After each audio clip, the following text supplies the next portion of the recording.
अहिल्यानगर जिल्ह्यातील राहुरी हे गाव आकाराने फार मोठं नव्हतं. गावात साधारण 2 ते 3 हजार लोकसंख्या होती. बहुतेक लोक शेती, दुग्ध व्यवसाय किंवा छोट्या मोठ्या व्यवसायांवर अवलंबून होते. गावात सकाळी सूर्य उगवला की जीवन सुरू व्हायचं आणि रात्री 9-10 वाजले की सगळीकडे शांतता पसरायची. या गावात राहत होतं एक जोडपं, वजा समीर आणि वैष्णवी जगताप. समीर वयाच्या 40शीत होता. गावात त्याचं खत आणि बियाण्यांचं दुकान होतं. मेहनती, प्रामाणिक आणि लोकांमध्ये मान असलेला माणूस म्हणून त्याची ओळख होती. पण त्याचा स्वभाव थोडासा संशयी होता. कोणतीही गोष्ट तो सहज विश्वासाने स्वीकारत नसे. वैष्णवी मात्र त्याच्या अगदी उलट होती. शांत, समजूतदार आणि सर्वांना मदत करणारी. गावातील महिला मंडळात तिचा मोठा सहभाग होता. अनेक स्त्रिया आपली दुःख तिच्याजवळ येऊन सांगायच्या. त्यांचं लग्न होऊन 12 वर्षे झाली होती. सुरुवातीची काही वर्षे खूप आनंदात गेली, पण जसजसा काळ पुढे गेला तसं त्यांच्या आयुष्यात एक रिकामेपण वाढत गेलं. त्यांना मूल नव्हतं. गावातील लोक सुरुवातीला विचारायचे, नंतर सल्ले द्यायचे आणि काही वर्षांनी टोमणे मारायला लागले. अजून काही खुशखबर नाही का? एखाद्या मोठ्या डॉक्टरला दाखवा. देवाच्या दारी जा. अशा बोलण्यामुळे वैष्णवी आतून तुटत चालली होती. समीर बाहेरून मजबूत दिसत असला तरी तोही या गोष्टीने त्रस्त होता. पण त्याचा त्रास रागाच्या स्वरूपात बाहेर यायचा. कधीकधी तो किरकोळ कारणांवरून चिडायचा. एकदा तर त्याने वैष्णवीला स्पष्ट विचारलं, आपल्या आयुष्यात हे असंच चालणार आहे का? वैष्णवी काही बोलली नाही. तिच्या डोळ्यात पाणी आलं. तिला उत्तर माहिती नव्हतं. त्या रात्री दोघेही बराच वेळ जागे होते. पण त्यांच्या मनातले प्रश्न मात्र तसेच होते. याच गावात राहत होता सुनील काकडे. सुनील हा समीरचा बालपणीचा मित्र होता. दोघांनी एकत्र शाळा केली होती. सुनीलचा स्वभाव मनमिळाऊ होता. तो गावात दूध संकलन केंद्र चालवत होता. त्याची पत्नी आशा आणि वैष्णवी यांची चांगली मैत्री होती. म्हणूनच दोन्ही कुटुंबांमध्ये नेहमी येणं जाणं होतं. सण, समारंभ, वाढदिवस अशा प्रत्येक प्रसंगी ते एकत्र असायचे. गावात अनेकांना वाटायचं की समीर आणि सुनील याची मैत्री आयुष्यभर तशीच राहील. पण नशिबाला काही वेगळंच मान्य होतं. एका दिवशी गावात एक नवीन व्यक्ती आली. त्याचं नाव होतं रोहन शिंदे. रोहन शहरातून आला होता. तो एका खाजगी कंपनीत नोकरी करत होता. पण काही कारणांमुळे त्याने नोकरी सोडली होती. त्याच्या आजोबांची राहुरी खुर्दमध्ये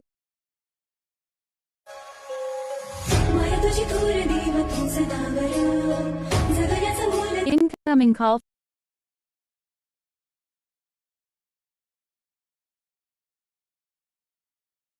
जुनी जमीन होती. म्हणून तो काही महिन्यांसाठी गावात राहायला आला. रोहन वयाने 30च्या आसपास होता. शिक्षित, बोलका आणि आत्मविश्वासू. काही दिवसांतच त्याची गावात ओळख निर्माण झाली. तो लोकांना नवीन शेती तंत्रज्ञानाबद्दल माहिती द्यायचा. मोबाईल, इंटरनेट, सरकारी योजना याबद्दलही मदत करायचा. गावातील तरुण त्याच्याकडे आकर्षित झाले. हळूहळू तो गावातील चर्चेचा विषय बनला. एक दिवस ग्रामपंचायतीच्या कार्यक्रमात वैष्णवी आणि रोहनची पहिली भेट झाली. कार्यक्रमानंतर सर्वजण गप्पा मारत उभे होते. तेव्हा रोहनने सहज विचारलं, ताई, तुम्ही महिला मंडळात काम करता ना? वैष्णवी हसली.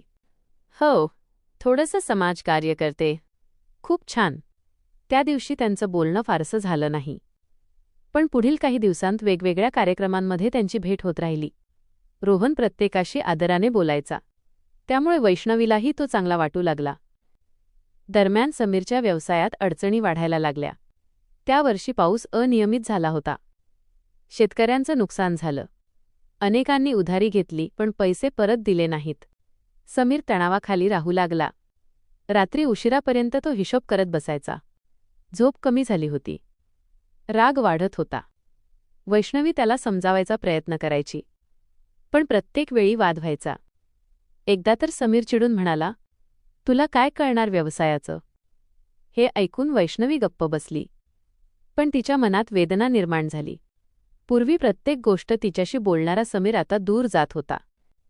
काही आठवड्यांनी गावात महिला मंडळाचा मोठा कार्यक्रम आयोजित करण्यात आला. त्यासाठी अनेक तयारी कराव्या लागणार होत्या. रोहननेही मदत करण्याची तयारी दर्शवली. कार्यक्रमाच्या निमित्ताने अनेक वेळा बैठक होऊ लागल्या. वैष्णवी आणि रोहन यांचं बोलणं वाढू लागलं. ते अजूनही पूर्णपणे सामान्य आणि मर्यादित होतं. पण गावात लोकांना चर्चा करण्यासाठी विषय मिळाला. गावात अफवा पसरायला वेळ लागत नाही. काही लोक कुजबुजू लागले. खूप बोलतात दोघं. नेहमी एकत्र दिसतात. काहीतरी आहे. प्रत्यक्षात तसं काहीच नव्हतं. पण अफवांना पुरावा लागत नाही. एका संध्याकाळी समीर दुकान बंद करून घरी आला. त्याचा मूड आधीच खराब होता. घरी आल्यानंतर त्याने पाहिलं की वैष्णवी फोनवर कोणाशी तरी बोलत होती. तो आत येताच तिने फोन ठेवला. समीरच्या मनात शंकेची ठिणगी पडली. कोणाचा फोन होता? तो विचारला. कार्यक्रमाच्या तयारीबद्दल बोलत होते. कोण? रोहन. हे नाव ऐकताच समीरच्या चेहऱ्यावर बदल झाला. त्याने काही बोललं नाही. पण त्या दिवसापासून त्याने वैष्णवीकडे वेगळ्या नजरेने पाहायला सुरुवात केली. पुढील काही दिवस तो सतत निरीक्षण करू लागला. वैष्णवी कुठे जाते? कोणाशी बोलते? किती वेळ बोलते? सगळं त्याच्या लक्षात राहू लागलं. त्याचा संशय वाढत होता. मात्र त्याला कोणताही ठोस पुरावा मिळत नव्हता. एका रात्री गावात वीज गेली होती. सगळीकडे अंधार पसरला होता. समीर घराबाहेर अंगणात बसला होता. तेवढ्यात त्याच्या मोबाईलवर एक अनोळखी नंबरवरून संदेश आला. संदेशात फक्त एकच ओळ होती. तुझ्या घरात काय चाललंय ते तुला माहिती आहे का? समीरच्या अंगावर काटा आला. त्याने लगेच फोन केला. पण नंबर बंद होता. तो पूर्ण रात्र जागाच राहिला. त्याच्या मनात असंख्य विचार सुरू झाले. हा संदेश कोणी पाठवला? का पाठवला? याचा अर्थ काय? दुसऱ्या दिवशी सकाळी तो नेहमीप्रमाणे दुकानात गेला. पण त्याचं लक्ष कामात नव्हतं. संध्याकाळी त्याने सुनीलला सगळं सांगितलं. सुनील शांतपणे ऐकत राहिला. मग म्हणाला, समीर, अफवांवर विश्वास ठेवू नकोस. पण जर खरं असेल तर? पुरावा नसताना निष्कर्ष काढू नकोस. समीरने मान हलवली. पण त्याचं मन शांत झालं नाही. काही दिवसांनी महिला मंडळाचा कार्यक्रम यशस्वीपणे पार पडला. संपूर्ण गाव आनंदात होतं. पण समीरच्या मनातील संशय आता वाढतच होता. तो अधिक चिडचिडा झाला. घरातील वातावरण तणावपूर्ण बनलं. वैष्णवीला हा बदल जाणवत होता. तिने अनेकदा विचारलं, काय झालंय तुम्हाला? पण समीर प्रत्येक वेळी विषय टाळायचा. एक दिवस रोहन अचानक गायब झाला. तो 3 दिवस गावात दिसलाच नाही.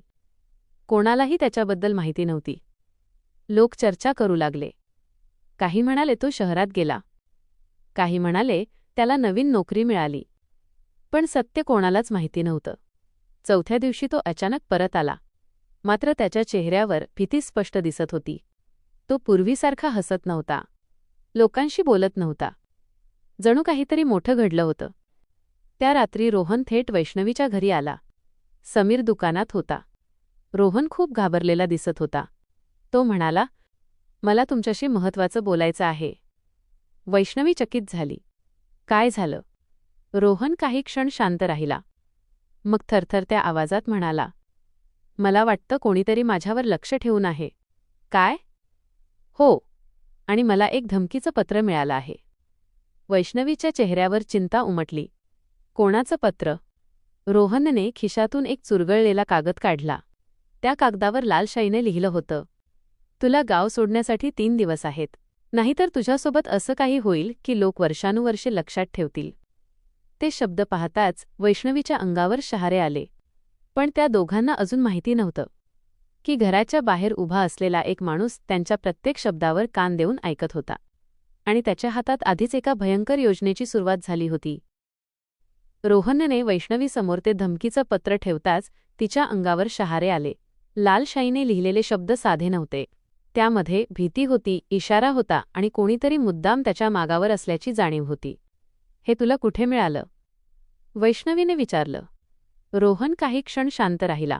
मग म्हणाला, 3 दिवसांपूर्वी मी गावाबाहेरच्या जुन्या विहिरीजवळ गेलो होतो. तिथे माझ्या मोटारसायकलच्या सीटखाली हा कागद ठेवलेला होता. वैष्णवी गंभीर झाली. पोलिसांकडे गेला होतास का? नाही. आधी मला वाटलं कोणीतरी विनोद करत असेल.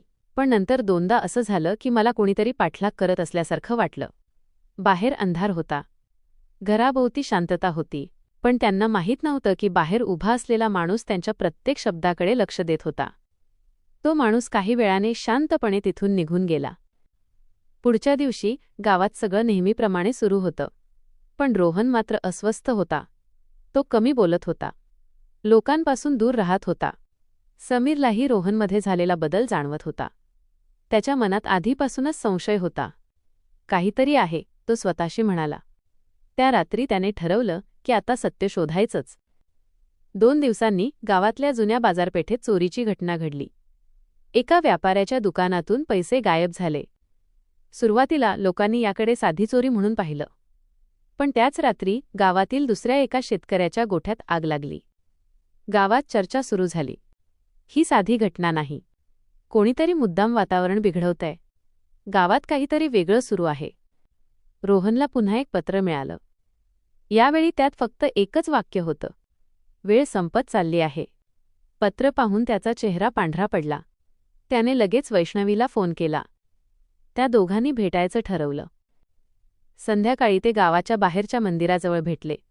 रोहन म्हणाला, मला वाटतं ही गोष्ट माझ्यापुरती मर्यादित नाही. म्हणजे? मला वाटतं कोणीतरी गावातील जुन्या गोष्टी लपवण्याचा प्रयत्न करत आहे. वैष्णवी गोंधळली. कुठल्या जुन्या गोष्टी? रोहनने आजूबाजूला पाहिलं. मग हळू आवाजात म्हणाला, माझे आजोबा जिवंत असताना त्यांनी मला एक गोष्ट सांगितली होती. त्याने सांगितलेली गोष्ट जवळपास 25 वर्षांपूर्वीची होती. त्या काळात राहुरी खुर्दमध्ये मोठा जमीन व्यवहार झाला होता. अनेक शेतकऱ्यांची जमीन फसवणूक करून हस्तांतरित झाली होती. काही लोक अचानक श्रीमंत झाले, तर काही कुटुंब उद्ध्वस्त झाली. पण त्या प्रकरणाचा तपास कधीच पूर्ण नव्हता. आणि याचा संबंध तुझ्याशी? माझ्या आजोबांकडे त्या व्यवहाराचे काही जुने कागद होते. वैष्णवी स्तब्ध झाली. ते कागद आता कुठे आहेत? माहीत नाही. पण मला वाटतं कोणाला तरी वाटतं की ते माझ्याकडे आहेत. त्या रात्री वैष्णवी घरी परतली. समीर तिची वाट पाहत होता. कुठे गेली होतीस? महिला मंडळाचं काम होतं. समीर काही बोलला नाही. पण त्याच्या मनात संशय आणखी वाढला. पुढील आठवड्यात गावात आणखी विचित्र घटना घडू लागल्या. कधी रात्री अज्ञात लोक फिरताना दिसत होते. कधी कोणाच्या घराबाहेर इशारे लिहिलेले कागद सापडत होते. लोक घाबरू लागले. गावात भीतीचं वातावरण निर्माण झालं. शेवटी पोलिसांना माहिती देण्यात आली. तपासासाठी पोलीस निरीक्षक अमोल देशमुख गावात आले. अमोल देशमुख अनुभवी अधिकारी होते. त्यांनी सुरुवातीपासूनच सर्व घटनांचा तपास सुरू केला. त्यांनी रोहनची चौकशी केली. पत्रांची तपासणी केली. गावातील लोकांचे जबाब घेतले. तपास जसजसा पुढे जात होता तसं एक नाव वारंवार समोर येऊ लागलं. ते नाव होतं वजा गणेश पवार. गणेश काही वर्षांपूर्वी गाव सोडून गेला होता. पण जुन्या जमीन प्रकरणात त्याच्या कुटुंबाचं नाव होतं. दरम्यान समीर स्वतःच्या पद्धतीने सत्य शोधत होता. एका रात्री त्याने रोहनचा पाठलाग केला. रोहन गावाबाहेरच्या जुन्या वाड्याकडे गेला. समीरही लपून त्याच्या मागे गेला. वाडा अनेक वर्षांपासून ओसाड होता.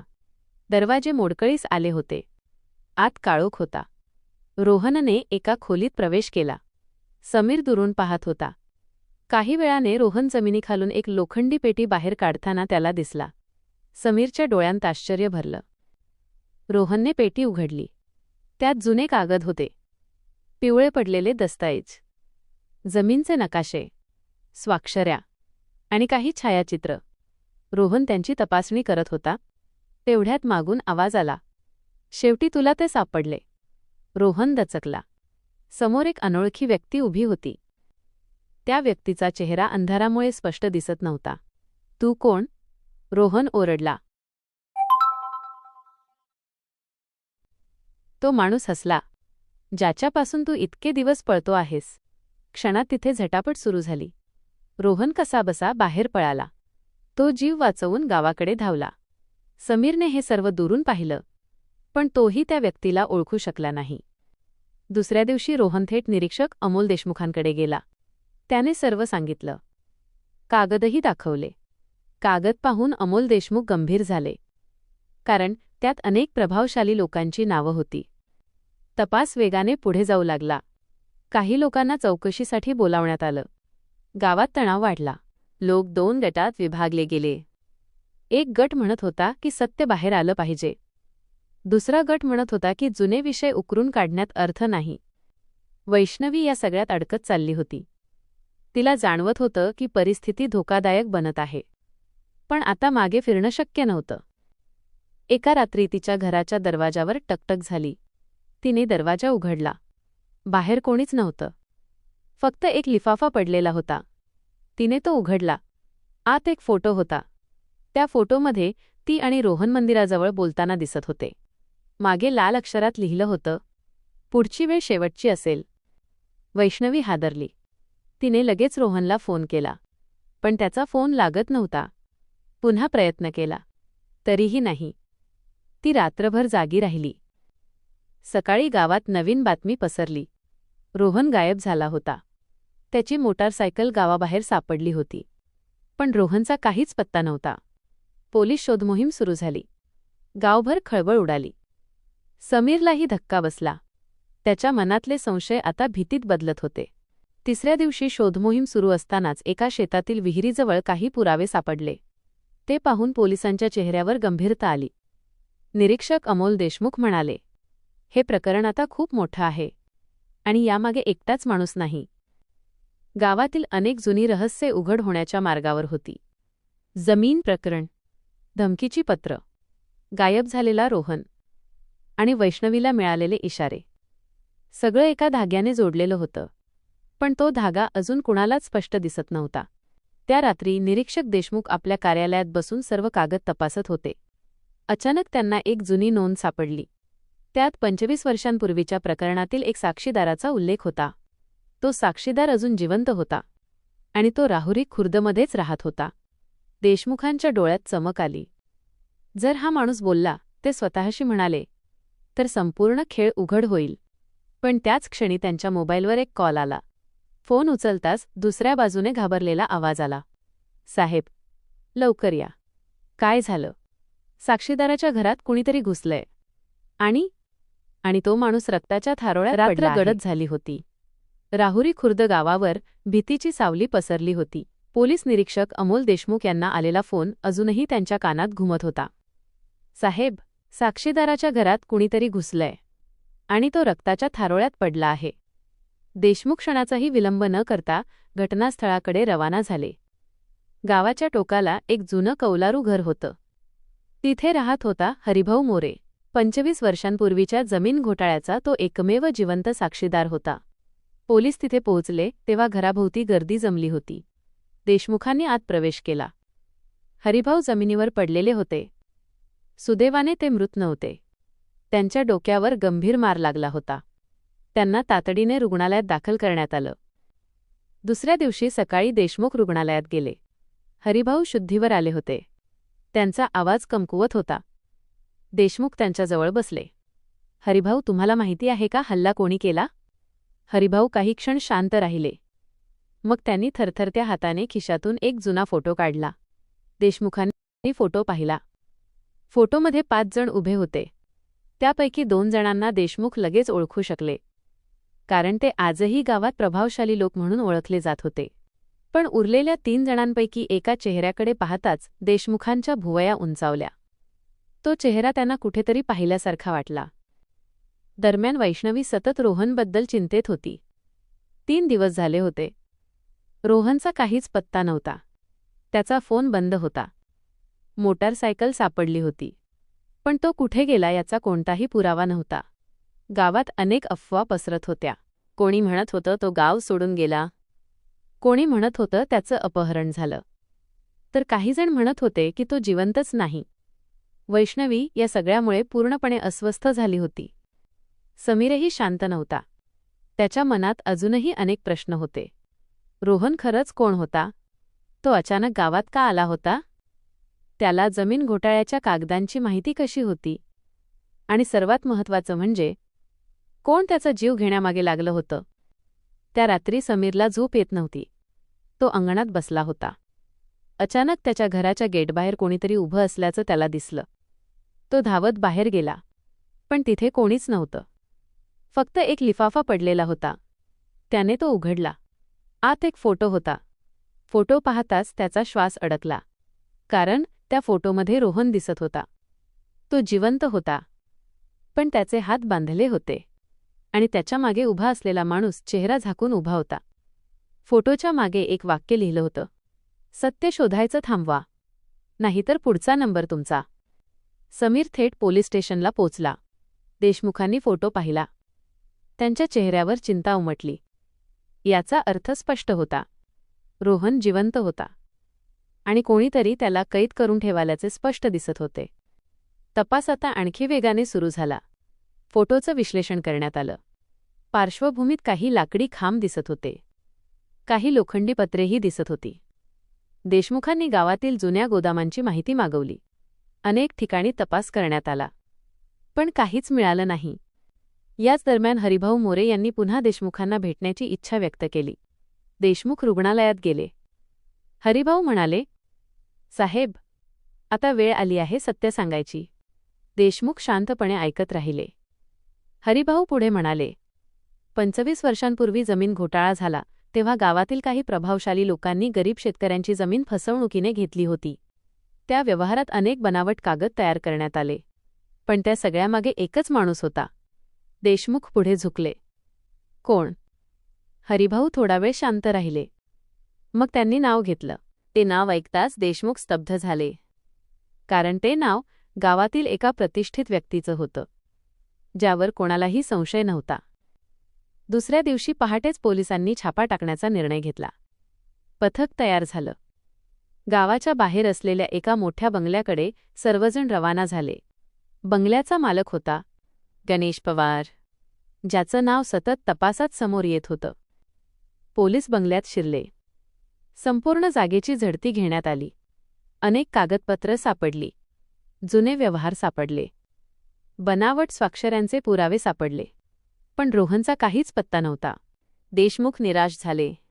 तेवढ्यात एका कॉन्स्टेबलने आवाज दिला, साहेब, इकडे या. देशमुख धावत गेले. बंगल्याच्या मागच्या बाजूला जमिनीखाली एक गुप्त खोली होती. दरवाजा तोडण्यात आला. सगळ्यांनी आत प्रवेश केला. पण आत जे दिसलं ते पाहून सगळे स्तब्ध झाले. खोली रिकामी होती. फक्त एका खुर्चीला बांधलेले दोर पडले होते आणि जमिनीवर डाग होते. देशमुखांच्या मनात एकच विचार आला, आपण उशीर केला. पण तेवढ्यात त्यांना एका भिंतीवर काहीतरी लिहिलेलं दिसलं. लाल रंगाने एक वाक्य लिहिलं होतं, खेळ अजून संपलेला नाही. त्याच क्षणी बाहेरून गोंधळाचा आवाज आला. पोलीस बाहेर धावले. बंगल्याच्या मागच्या रस्त्यावर एक काळी गाडी वेगाने पळत होती. पोलिसांनी पाठलाग सुरू केला. काही किलोमीटरपर्यंत पाठलाग चालला. अचानक गाडी नियंत्रण सुटून दरीत कोसळली. पोलीस घटनास्थळी पोचले. गाडी पूर्णपणे उद्ध्वस्त झाली होती. आत एक व्यक्ती मृत अवस्थेत सापडली. पण तो गणेश पवार नव्हता आणि रोहनही नव्हता. मृत व्यक्तीची ओळख पटवल्यावर आणखी एक धक्का बसला. तो माणूस 25 वर्षांपूर्वीच्या जमीन घोटाळ्यातील एक जुना साथीदार होता. म्हणजे कोणीतरी एकामागोमाग एक सगळे पुरावे संपवत होता. त्या रात्री देशमुख त्यांच्या कार्यालयात बसले होते. समोर फाईल्सचा ढीग होता. सगळे धागे एकमेकांशी जोडले जात होते. पण अजूनही मुख्य सूत्रधार हाताबाहेर होता. अचानक त्यांच्या मोबाईलवर एक व्हिडिओ आला. अनोळखी नंबरवरून. देशमुखांनी व्हिडिओ सुरू केला. व्हिडिओमध्ये रोहन दिसत होता. तो गंभीर परिस्थितीत होता आणि कॅमेराकडे पाहत म्हणत होता, जर हा व्हिडिओ पोलिसांपर्यंत पोहोचला असेल तर याचा अर्थ मी अजून जिवंत आहे. तो पुढे काही बोलणार इतक्यात व्हिडिओ बंद झाला. देशमुखांनी पुन्हा पुन्हा व्हिडिओ पाहिला. मग अचानक त्यांच्या लक्षात एक गोष्ट आली. व्हिडिओच्या पार्श्वभूमीत मंदिराची घंटा ऐकू येत होती आणि अशी घंटा संपूर्ण परिसरात फक्त एका ठिकाणी होती, राहुरी खुर्दपासून 15 किलोमीटर दूर असलेल्या एका सोडून दिलेल्या आश्रमात. देशमुख खुर्चीतून उठले. त्यांच्या चेहऱ्यावर निर्धार होता, कारण त्यांना वाटत होतं रोहन तिथेच कैद आहे आणि आता अंतिम सामनाजवळ 4 वाजले होते. पोलीस निरीक्षक अमोल देशमुख आपल्या पथकासह राहुरी खुर्दपासून 15 किलोमीटर अंतरावर असलेल्या त्या जुन्या आश्रमाकडे निघाले होते. अनेक वर्षांपूर्वी तो आश्रम बंद झाला होता. आजूबाजूला दाट झाडी होती. जुन्या इमारतींचे भग्न अवशेष दिसत होते. रात्र अजून पूर्णपणे संपली नव्हती. अंधार आणि शांतता यामुळे वातावरण अधिकच भयावह वाटत होतं. देशमुखांनी सर्व पोलिसांना सूचना दिल्या. कोणीही घाई करायची नाही. आत कोण आहे हे आपल्याला माहिती नाही. प्रत्येक हालचालीवर लक्ष ठेवा. पोलिसांनी आश्रमाला चारही बाजूंनी घेरलं. आश्रमाच्या मुख्य इमारतीत प्रवेश केल्यानंतर सुरुवातीला काहीच दिसलं नाही. सगळीकडे धूळ साचली होती. तुटलेल्या खिडक्या, मोडकळीस आलेले दरवाजे, कोळ्यांची जाळी. जणू वर्षानुवर्षे इथे कोणी आलंच नव्हतं. पण देशमुखांना खात्री होती, रोहन इथेच आहे. अचानक एका कॉन्स्टेबलने आवाज दिला, साहेब. सर्वजण धावत तिकडे गेले. जमिनीवर काही ताज्या पावलांचे ठसे दिसत होते. याचा अर्थ स्पष्ट होता. कोणीतरी अलीकडेच इथे आलेलं होतं. त्या ठशांचा मागोवा घेत घेत पथक आश्रमाच्या मागच्या बाजूला पोहोचलं. तिथे एक जुना तळघराचा दरवाजा होता. तो बाहेरून बंद करण्यात आला होता. कुलूप तोडण्यात आलं. दरवाजा उघडताच आतून कुजलेल्या हवेसारखा वास आला. सर्वांनी टॉर्च सुरू केल्या. ते खाली उतरले. तळघरात अनेक लहान खोल्या होत्या. पहिल्या 2 खोल्या रिकाम्या होत्या. तिसऱ्या खोलीत काही जुने फर्निचर पडलेलं होतं. चौथ्या खोलीचा दरवाजा उघडताच सगळे थांबले. आत एक माणूस बांधलेल्या अवस्थेत पडला होता. तो रोहन होता. रोहन जिवंत होता, पण त्याची अवस्था अत्यंत वाईट होती. हातपाय बांधलेले, चेहऱ्यावर मारहाणीच्या खुणा, शरीर अशक्त झालेलं. त्याला तातडीने बाहेर काढण्यात आलं. देशमुखांनी त्याला पाणी दिलं. रोहनने डोळे उघडले आणि पहिल्यांदा एकच वाक्य बोलला, तो अजून पळून गेला नाही. कोण? देशमुखांनी विचारलं. रोहन थरथरत म्हणाला, मुख्य सूत्रधार. तो अजूनही गावातच आहे. रोहनला रुग्णालयात पाठवण्यात आलं आणि त्यानंतर त्याने दिलेल्या जबाबाने संपूर्ण तपासाची दिशा बदलली. रोहनने सांगितलं की त्याला अपहरण करणारे लोक फक्त भाडोत्री माणसं होती. खरा मास्टरमाइंड वेगळाच होता. जमीन घोटाळा, धमकीची पत्र, हरिभाऊंवर झालेला हल्ला, त्याचं अपहरण. सगळ्या गोष्टींच्या मागे एकच व्यक्ती होती आणि त्या व्यक्तीचं नाव ऐकताच देशमुख स्तब्ध झाले. ते नाव होतं सुनील काकडे. समीरचा बालपणीचा मित्र, संपूर्ण गावात आदर असलेला माणूस, साधा आणि प्रामाणिक म्हणून ओळखला जाणारा, कोणाच्याही मनात ज्याच्याबद्दल संशय नव्हता असा माणूस. देशमुखांनी लगेच तपास